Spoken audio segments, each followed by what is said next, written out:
আসসালামু আলাইকুম ওয়া রাহমাতুল্লাহি ওয়া বারাকাতুহু। আমার সকল প্রিয় দেশবাসী, আমার সকল দিনী ভাই বোনেরা, কথা বলতে হবে সময় এবং অবস্থানের পরিপ্রেক্ষিতে। অবস্থান সময়ের পরিপ্রেক্ষিতে অবশ্যই ইনশাআল্লাহ। আমার তাওফীক ইল্লা বিল্লাহ, রাব্বি জিদনি ইলমা, আউযু বিল্লাহি মিনাশ শাইতানির রাজিম। তো আজকে কথা বলবো ইনশাআল্লাহ কোরবানি নিয়ে। কোরবানি হলো কারোর জন্য ওয়াজিব, কারোর জন্য মুস্তাহাব। কার জন্য ওয়াজিব? যার উপর যাকাত ফরজ হয়েছে তার জন্য ওয়াজিব। প্রথমে বলতে হবে কোরবানি ইতিহাস শুরু থেকে কোথা থেকে শুরু হয়েছে? বাবা আদম থেকে শুরু হয়েছে। হাবিল আর কাবিল একে অপরকে হত্যা করেছে, মানে হাবিল কাবিলকে হত্যা করেছে। কেন হত্যা করেছে? আদম আলাইহিস সালামের জামানায় বিধান ছিল আদম আলাইহিস সালামের একটা সন্তান মেয়ে হতো, পরের সন্তান ছেলে হতো, কিংবা একটা সন্তান আগের সন্তান ছেলে হতো, ক্রস মেশিন ছিল, অর্থাৎ আগেরটা পরেরটাকে বিয়ে পেত, ছেলে ভাই বোনকে বিয়ে করতো। তো এমন একটা সময় আসছিল যখন দুইটা মেয়ে হয়েছে, আগে পরে আর কি দুইটা ছেলে হয়েছে, হাবিল আর কাবিল হয়েছে জমজ, আর দুইটা মেয়ে হয়েছিল জমজ। একটা ছিল একটু জামিল সুন্দরী, আর একটা ছিল একটু অসুন্দর আর কি। আল্লাহ যাকে যেরকম ভাবে বানাইছে। যখন যার ভাগে একটু অসুন্দরটা পড়েছে, সে মানতেছে না। আর আদম আলাইহিস সালামের আল্লাহ পাকের এই বিধান মানতে রাজি নাই। সে বলেছে আমি সুন্দরটা নিব, কিন্তু আল্লাহর বিধান হলো যার ভাগে যেটা পড়বো, ক্রস মেশিন যেভাবে যার সাথে যেটা মিলে, আল্লাহ পাকের বিধান ছিল। এটারও পিছনে অবশ্যই কারণ আছে, নিশ্চয় কোনো কারণ ছাড়া আল্লাহ পাক এই বিধান দিছে নাকি? না হয়তো আল্লাহ পাক লটারি সিস্টেম চালু করতে পারতো, যে যার লটারিতে যেটা ওঠে এটা তো করতে পারতো, সহজ একেবারে না? তো যাই হোক, তো তখন মানে নাই, হাবেল মানে নাই। এখানে আমার জিনিসটা একটু গোলা যায়, হাবেল না নাম দোনোটা সরি, হাবেল এবং কাবেল, কিন্তু কে কাকে হত্যা করেছে এটা আমি ভুলে যাই। আচ্ছা যাই হোক, যে যাকে হত্যা করে একজনকে হত্যা করেছে। তো যখন যার বাগে একটু কালোটা পড়েছে মানে না, তখন আল্লাহ বলছে ঠিক আছে, না মানলে ওই আমরা যেরকম লটারি দিই এরকম আর কি, লটারি দিয়েছে আল্লাহ কোরবানি, বলছে দুইজনকে দুইটা দুম্বা কোরবানি করতে। তখনকার আমলে ছিল, অর্থাৎ পৃথিবীর শুরু থেকে প্রায় মিনিমাম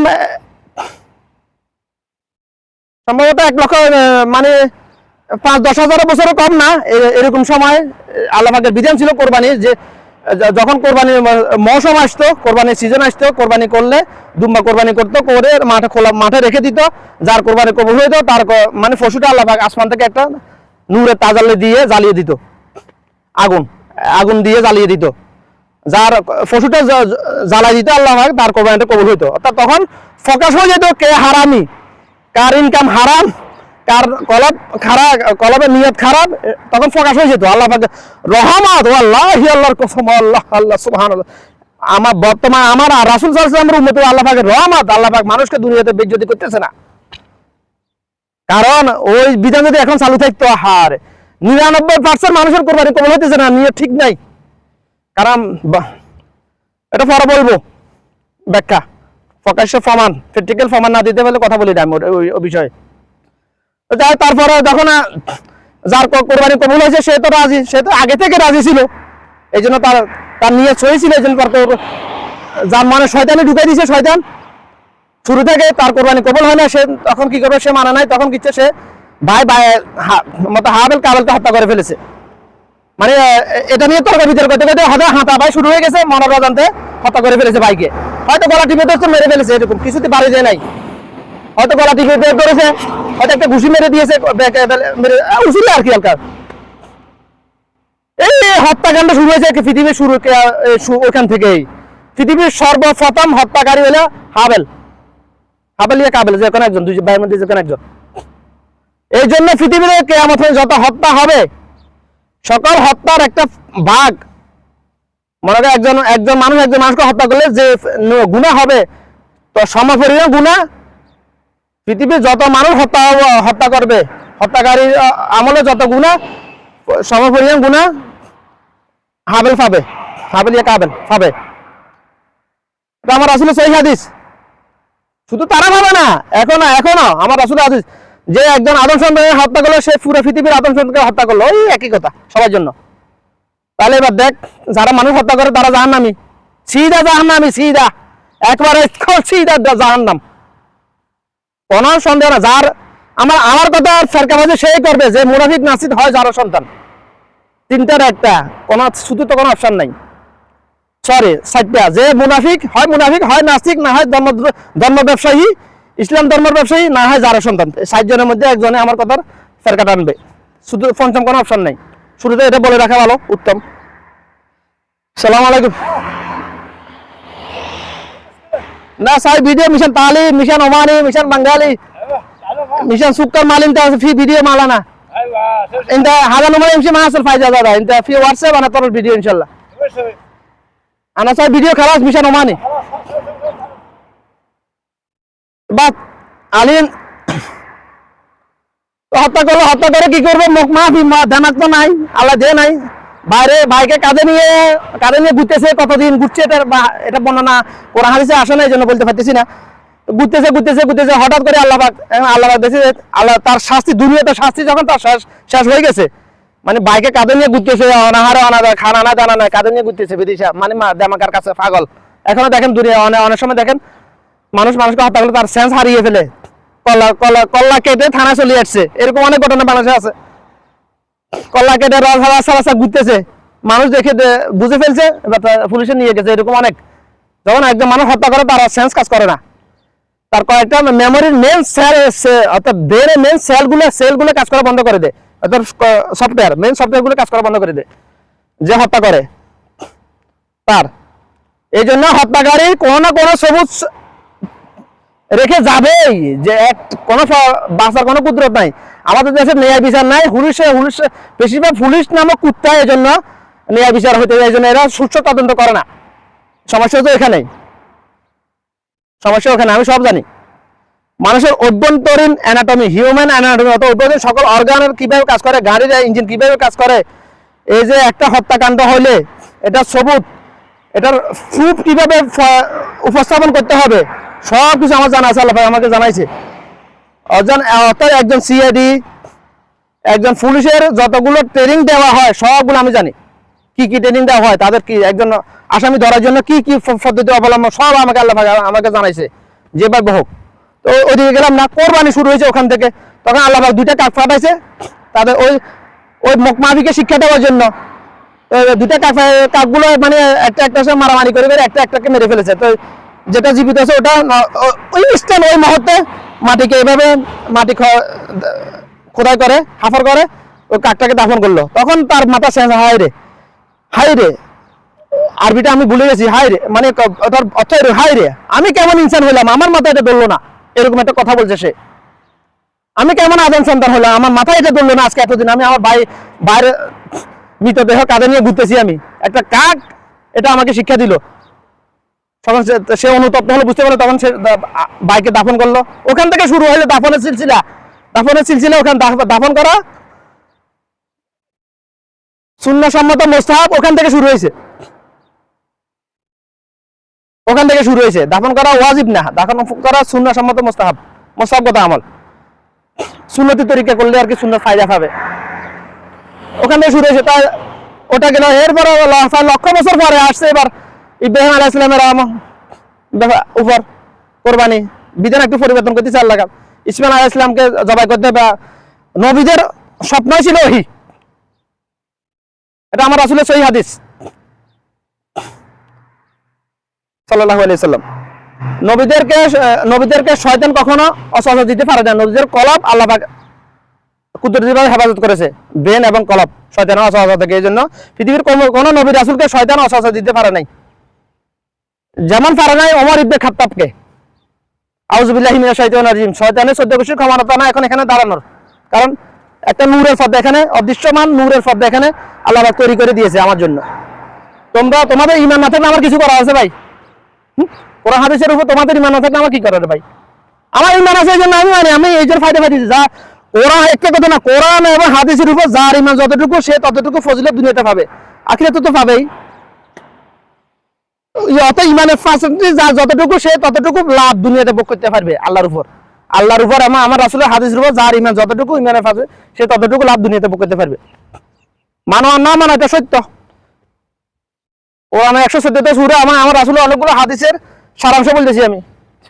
বাস সম্প্রসারণ করার তো সময় অনেক, ওই বাস সম্প্রসারণ তো বাংলাদেশে হাজার হাজার আলেমরা, ধর্ম ব্যবসায়ী আলেমরা করতেছে, কি আসে যায়? কিছু হয়েছে, পরিবর্তন হয়েছে, দিন ফজর হয়েছে না দিন কায়েম হয়েছে? হয় না। কারণ ওরা কথা বলে আমি পুলিশ, মিশন পুলিশ, দিন ফজরের জন্য না, দিন কায়েমের জন্য না। এই জন্য দিন কায়েম হবে না।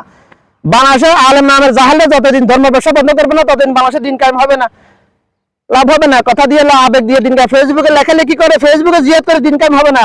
জিয়াদ করতে হবে হাতে পায়ে। আমার উপর জুলুম হয়েছে, সাথে সাথে আমার জুলুমের বিচার করে ফেলবো। জিহাদ, এটাকে বলা হয় জিহাদ। সাদাবাজি করতে আসে 2-3 জন, ওখানে উপস্থিত যারা আছে সবাই সাদাবাজ করে ধরে ফায়ার তলে ফিসে ফেলো, মেরে ফেলো, দুনিয়া থেকে বিতাড়িত করে দাও। ওটাকে বলা হয় জিহাদ। দুর্নীতি করতেছে, প্রমাণ হয়ে গেছে, সরকার বিচার করবে। সরকার দুর্নীতির সাথে, দুর্নীতি সিন্ডিকেট সাদাবাজির সাথে প্রত্যক্ষভাবে জড়িত। এই জন্য সরকার কখনো এগুলো বিচার করবে না। সরকারের দুর্নীতিবাজ, এই জন্য ফায়ার তলে ফিসে ফেলো। কোথাও ঘুষ খাই, কোন সরকারি কর্মচারী কর্মকর্তা ঘুষ চাইতেছে, ভিডিও ফুটেজ করা আগে, ভিডিও ফুটেজ এভাবে করবে না। জামা পরে না, বা ভিডিও ফুটেজ করতে ভালো লাগে নাকি? আমি এরপরে ভিডিও করছি 18 মিনিট, এরপরে কোনো কুত্তা বুঝতে পারছে যে আমি ভিডিও করেছি? এভাবে করো। এই জন্য আমি এটাতে যখন জামা বানাই, যেবেলা জামা বানাই, যাতে ভিডিও করতে পারি কোনো হারামখোরদের প্রমাণ, যাতে আমাকে ফাঁসাইতে না পারে কাউকে আঘাত করলে। কারণ আমার বিধান হচ্ছে ওমরের বিধান। আমার মধ্যে আল্লাহ পাক জন্ম থেকে ঢুকে দিয়েছে ওমরের নীতি আদর্শগুলা। এই জন্য আমি নিজে আমার বাঁচতে হবে না, আমাকে ভাই শুধু মুখে কথা বললে হবে। এই জন্য আমার হাতে আজ পর্যন্ত কখনো কোনো ঘুষখোর ফরে নাই। যদি ফরে যায় হাতে শেষ, কসম আল্লাহ, হাতে শেষ। নাকে আঙুল নাফা লাগাই যে হাতের, যদি মানুষের সামনে আমি না সরতে পারি, আমি আমি আমি আমি আদম সন্তান না, অন্য কিছু। আমি ইনশাআল্লাহ আল্লাহ দোয়া করি এরকম পরিস্থিতি যাতে আমার সামনে না আসে। কারণ যদি আসে যায়, যে হারামখোর করবে তার জন্য বিপদ। হয়তো মরিয়ে যেতে পারে হাতে। একটা মানুষ মারা 5 সেকেন্ডের ব্যাপার, without weapons, without medicine, without অস্ত্র, 5 সেকেন্ডের ব্যাপারে একটা মানুষ মারা। প্রমাণ লাগলে আসো, কোনো মারুত হিটমান থাকলে আসো আমার সামনে, অ্যাকশন দিয়ে আসো, দেখা দিব। আমি দেখা দিব। কোনো অস্ত্র দরকার নেই, ছুরি দরকার নেই, দাঁড়ি কিছু দরকার নেই, পিস্তলের দরকার নেই। 5 সেকেন্ড লাগবে একটা মানুষ মারতে। ওদিকে গেলাম কোরবানি। এখন মূল সমস্যা হলো আমরা যে কোরবানি করি, কথা মানে রিলস বানায়, তো বেশিরভাগ হারাম করে রিলস বানায়। এই জন্য রিলসের মধ্যে কখনো রিলস বানানো হয় যারা ভিউয়ার বাড়ানোর জন্য, তারা রিলস বানায়। আমার তো ভিউয়ারের জন্য না, দুনিয়ার জন্য না, পয়সা কামানোর জন্য কথা বলি না, কথা বলি দিন কায়েমের জন্য, মানুষের কলমের কথাগুলো ঢুকেছে। এই জন্য ভিডিওটা লম্বা হয়। এই জন্য শুরু থেকে শেষ পর্যন্ত দেখবেন। কোরবানি আমাদের দেশে কোরবানি করা হয়, এটা একটা রীতির আওয়াজ হয়ে গেছে। শরীয়তের বিধান মনে করে কোরবানি করেন আমাদের দেশে। আমাদের দেশে কোরবানি শরীয়তের বিধান, এটা আল্লাহ পাকের বিধান, এটা ওয়াজিব। এই জন্য কোরবানি করতেছে না এখন। এটা একটা রীতির আওয়াজ, মানে সবাই করতেছে, আমি না করলে কেমনে হয়? ছোটবেলা থেকে করে আসছি, এখন করলে না করলে কেমনে হয়? ফাঁসের বাড়ির মানুষ করতেছে, আমি না করলে কেমনে হয়? আমার ফাঁসের ঘরের মানুষ করতেছে, আমি না করলে কেমনে হয়? এরকম হয়ে গেছে, নিয়ত এরকম হয়ে গেছে মানুষের। আরে বিসমিল্লাহ, এরকম হয়ে গেছে নিয়ত এরকমই মানুষের। মানবা না মানে হাল সত্য। ওয়াজিব, আল্লাহ পাক ওয়াজিব করছে একটা সুন্দর বলিষ্ঠ পশু জবাই করা। কোরবানি মানে আত্মত্যাগ। আল্লাহ পাক রহমত, আমাদের কোরবানিগুলো জ্বালা দেয় না, খাওয়ার জন্য দিয়ে সেটা দিয়ে আল্লাহ পাক গোছাগুলা হালাল করে। আল্লাহ পাক হালাল করে আমাদেরকে দিয়ে, আমাদের জন্য রেখে দে গোছাগুলা। যদি আদম আলাইহিস সালামের জামানার মতো, আদম আলাইহিস সালাম থেকে বাকি লূত আলাইহিস সালাম পর্যন্ত সমাজের সিলসিলাটা ছিল, হাদিসে বর্ণিত হয়, জন্য বলতে পারতেছি না, কয়েক হাজার বছর ছিল। তখনকার আমলের মতো যদি জ্বালা দিতে, এখন কোরবানি করার লোক একজন খুঁজে পাওয়া যেত না। সূত্র পাইছো? যদি আদম আলাইহিস সালামের জামানায় যেরকম কোরবানি করার বিধান ছিল, ওইরকম বিধান যদি এখনো থাকতো, এখন কোরবানি করার লোক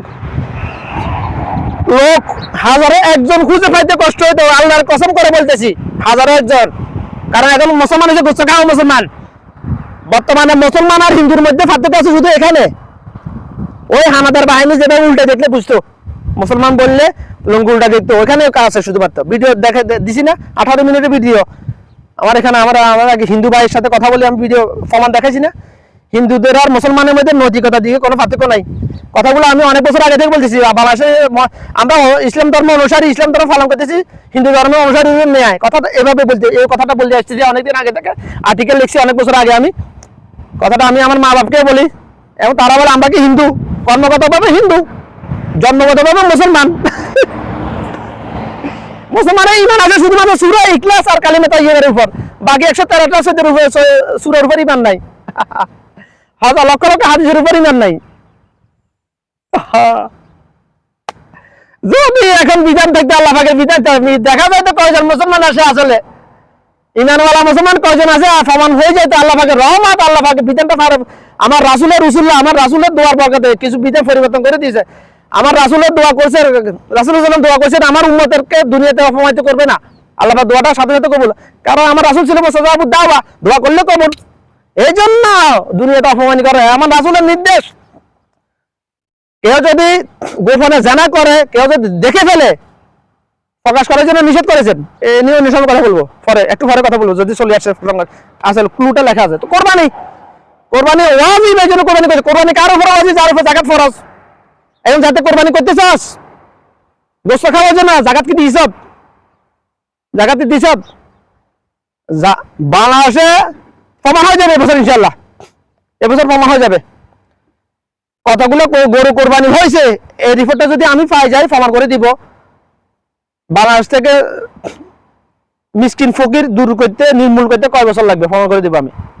কারণ যদি এমন নিয়ম থাকতো, যদি ইসলামী শাসন থাকতো, যদি যারা কোরবানি করছে তাদেরকে তাদের লিস্টি করে পরবর্তী বছর যদি তাদেরকে ধরা হইতো যাকাত দিতে হবে তোকে, যদি এমন বিধান থাকতো, 3 বছর পরে বাংলাদেশে ফকির মিসকিন খুঁজে পাওয়া যাবে না। এটা ওমরের বিধান। আমি কি এমনি বলতেছি বাংলাদেশকে সিঙ্গাপুর বানাইতে 3 বছর লাগবে আমার, এমনি বলতেছি আমি, না জেনে, না বুঝে, না অ্যানালাইসিস করে, ওরকম মনে করছে, তো মনে করছে আমারে, এমনি বলতেছি না। আজকে বিগত 10 বছর অ্যানালাইসিস করতেছি এটা নিয়ে। হ্যাঁ, ওমরের শাসনের উপর রিসার্চ করতেছি আমি প্রায় 25 বছর পর্যন্ত, কত 25 বছর পর্যন্ত, অর্থাৎ ক্লাস 6-এ যখন উঠি তখন থেকে। এমন ছিলেন ওমর রাদিয়াল্লাহু তাআলা আনহু। ওদিকে গেলাম না, কোরবানি। এবার দেখ তোদের কোরবানি কি, তোরা কি আল্লাহকে খুশি করার জন্য করতেছিস না গোশত খাওয়ার জন্য করতেছিস? কারণ পৃথিবীতে মোট আদম সন্তানের মধ্যে, মানে যারা মুসলমান দাবি যায় তাদের মধ্যে 97% মুনাফিক, প্রমাণ লাগবে। আর এটা আজকে কথাগুলো এখানে শেষ। যারা প্রকৃত মুসলমান তা কথাগুলো তাদের অপছন্দ হবে না, তারা ভিডিওগুলো যাদেরকে আল্লাহ পাকের কাছে জন্য ভালোবাসি, আবার এর সমস্যা পার্সোনালি শেয়ার করলে সমস্যা, পার্সোনালি শেয়ার করলে বলে এই তুই এটা আমার এটা কেন বলছিস? পার্সোনালি শেয়ার করিও না ভাই, গ্রুপে শেয়ার করিও, হোয়াটসঅ্যাপ গ্রুপে, ইমোর গ্রুপে, ফেসবুক গ্রুপে শেয়ার করিও। পার্সোনালি শেয়ার করলে সমস্যা। আমি একটা ভিডিও ভুলবশত পার্সোনালি শেয়ার, আমার উদ্দেশ্য ছিল না, আমার উদ্দেশ্য কখন আল্লাহর কসম করে বলছি, আমার উদ্দেশ্য ছিল না তাদেরকে দুনিয়াতে মানুষের সামনে উপস্থাপন করা, এরকম কোনো আমি ক্লু দিয়েছিলাম কয়েকটা। আমার উদ্দেশ্য ছিল তাদেরকে অপমানিত করার উদ্দেশ্য ছিল না, আল্লাহর কসম। আল্লাহ কথা বলতে বলতে হঠাৎ মানে কথাটা তাদের মানে ভিডিওটা মানে বিষয়টা নিয়ে ভিডিও ফুটেজ আমার চোখের সামনে তুলে ধরেছে, আমার কলমে ঢুকে দিছে, এই জন্য মানে কথাগুলো চলে আসছিল। ওখানে আরো অনেকের কথা বলছিলাম আমি, কিন্তু ক্লু করে দিয়েছেন, আমি কয়েকটা ক্লু দিছি যাদের ব্যাপারে, মানে যাদের মানে কথা চলাকালীন যাদের ব্যাপারে আল্লাহ পাক আমার কলমে ঢুকে দিয়েছে বলার জন্য, তো তাদের ব্যাপারে কি কয়েকটা ক্লু দিছি। কিন্তু আমার একটা ভুল হয়েছে, আমি পার্সোনালি তাদের কাছে ভিডিওটা পাঠিয়ে দিয়েছিলাম। আহারে, যারা 30 বছর ধরে জীবনে আমার কাছে একটা মিস কল দেয় নাই, কি ফেরেশার কি, হ্যাঁ, কলের উপর কল। আমি কি এত পাগল হয়েছি? হ্যাঁ রে, এখন যেভাবে কথা বলতেছি এভাবে কথা বলার কারণে 12 বছর আগে আমার বাপ আমাকে পাগল বানিয়ে দিয়েছে মানুষের সামনে। আমি কি পাগল ভাই? বলো তোমরা, বলিও। আমি যে কথাগুলো বলতেছি আমি কি পাগল? আমার কি ব্রেনে কোনো সমস্যা আছে? নাই। শুধু এইভাবে কথা বলা যায় না, ইমানের উপর 100% অটল থাকার কারণে, তাহাজ্জুদ নামাজ পড়ার কারণে শুধুমাত্র আমার বাপ আমাকে মানুষের পাগল বানিয়ে দিচ্ছে, আমাকে লাঙ্গল করতে নিয়ে আমাকে ইঞ্জেকশন মারা আনছে পাগল বানানোর জন্য। সত্যিকার পাগল বানানোর জন্য আমাকে 10-12 জন মানুষ লাগা দিয়ে ধরে হাত পা বেঁধে লাঙ্গল নিয়ে ইঞ্জেকশন মারা আনছে পাগল বানানোর জন্য। আমার গায়ে এত শক্তি ছিল 10 জনের ক্ষমতা না আমাকে রোকানোর জন্য। আল্লাহর রহমত এখন শক্তিটা আবার আসছে, অনেক বছর পরে, 12 বছর পরে আসছে আবার। 10 জনা বিনা হাতিয়ারে মারার মতো কোনো কারো ক্ষমতা নাই, দুনিয়াতে ছিল না, এখনো নাই আল্লাহর রহমতে। বিনা হাতিয়ারে মারা উইদাউট মেডিসিনের সাথে আর্মি সেনাবাহিনী পারবে না, কারণ আর্মির ট্রেনিং 50%, আর্মি সেনাবাহিনী নৌবাহিনীর 50% ট্রেনিং আমার জানা আছে। ওটা নিয়ে ভিডিও প্রমাণ চাইলে কমে, যদি তোমাদের প্রমাণ দরকার দেখাবো আমি। তো কিছু কিছু করতে পারি না হাতের কারণে। আল্লাহ শুধুমাত্র আমার মেজাজ কন্ট্রোল করার জন্য আমার হাতটা ভেঙে দিয়েছে আল্লাহ পাক, এই জন্য আমি শুকরিয়া আদায় করি আল্লাহ পাকের দরবারে। অন্তর থেকে বিন্দু মাত্র আফসোস করি যায় কখনো আল্লাহ আর কেন হাত ভাঙলা। মানুষ করে না, আল্লাহ তুই আরে দেখছে না, এরকম না। শুকরিয়া আদায় করছি, কারণ আমাকে আল্লাহ পাক বুঝাই দিছে যে তোর হাত ভাঙছি তোর ভালোর জন্য, এটা আল্লাহ পাক আমাকে বুঝাইছে, এই জন্য আমি কখনো আফসোস করি নাই। 2 মাস আমার গলার সাথে হাত ঝুলানো ছিল, বিন্দু মাত্র আফসোস করি নাই, বিন্দু মাত্র ধরা নাই। এই হাত নিয়ে আমি কেন কিন্তু আফসোসের বিষয় হলো আমার পরিবারের পক্ষ থেকে আমার উপর গত 5 বছর যে মানসিক অত্যাচার করেছে, শুধুমাত্র হাত ভাঙার পর আমি ভিক্ষা করি খাই না, এই জন্য তাদের আফসোস। হাত ভাঙার পরে হাত দেখা যে আমি ভিক্ষা করি খাইতাম, আজকে তারা কত খুশি থাকতো, আমার উপর বিন্দু পরিবার মানসিক অত্যাচার করতো না। গত 5 বছর ধরে আমার মা বাপের পক্ষ থেকে, আমার ভাইদের পক্ষ থেকে, আত্মীয় আমার উপর যে মানসিক অত্যাচার করেছে, আর সুযোগ না করবে না। কারণ আগে আমার পিছনে দেওয়াল ছিল, এখন দেওয়াল নাই, পিছনে জোর সরতে পারি নাই আগে, এখন আর সম্ভব না। কারো হাতে, সবার হাতে না গেলে আমি এখন আর সম্ভব না। দুনিয়াতে এমন কোন মার হুট জন্ম নেয় না এখন, কোন অস্ত্র ছাড়া হাতে কোনো দাঁচুরি থাকলে লাভ হবে না, দূর থেকে গুলি করতে হবে আমাকে, মারতে হলে বোম মারি দিতে হবে আমাকে, মারতে হলে, নাহলে ক্ষমতা নাই। দাঁচুরিতে কিছু করতে পারবে না আমারে। আরে দাঁচুরিতে কি রে, দাঁচুরিতে আমার কিছু করতে হলে হাতে যাবে গা, পিছন দিয়ে ফাইটবো। কারণ আদম সন্ন্যাসের একটা নিকৃষ্ট স্বভাব হলো পিছন থেকে আক্রমণ করা। পৃথিবীর কোনো হাইওয়ান, জিন, শয়তান এরা পিছন থেকে আক্রমণ করে, সামনে থেকে আক্রমণ করে। কিন্তু মানুষের একটা নিকৃষ্ট স্বভাব হলো পিছন থেকে আক্রমণ করা। আমাকে কেউ পিছন থেকে আক্রমণ করে হয়তো ক্ষতি করে দিতে পারবে, সামনে থেকে পারবে না। এমন কোনো মানুষ দুনিয়াতে জন্ম নেয় না, এখন নাই। জাস্ট আর কি বলবো।